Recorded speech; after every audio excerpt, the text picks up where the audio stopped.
Hello everyone, welcome back to another video on how to fix online. In today's video, I am going to show you how to fix login problems with EQ Bank. If you are having trouble logging into your bank account, here are some fixes you can try. The first thing to do is to check that you have a stable internet connection, either through Wi-Fi or cellular data. Then try logging in again. Also make sure that you are typing your information correctly. The second step is to clear your browser cache and cookies. Sometimes stored data in your browser can cause login issues. To do this, open your browser and click on the three dots at the bottom right corner.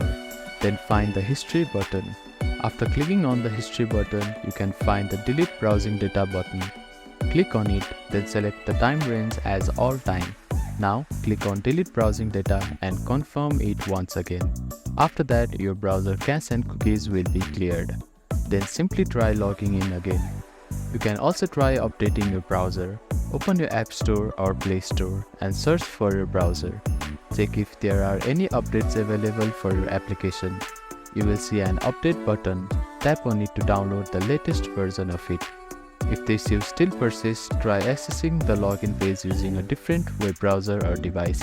I hope these fixes help you to get logged into your bank account. If none of the above steps resolve the issue, reach out to the EQ Bank customer support for assistance. They may be able to provide further troubleshooting steps and help you solve your problem. If you have any questions, please let me know in the comments below. Don't forget to like and subscribe for more helpful tips and tutorials. Thank you for watching.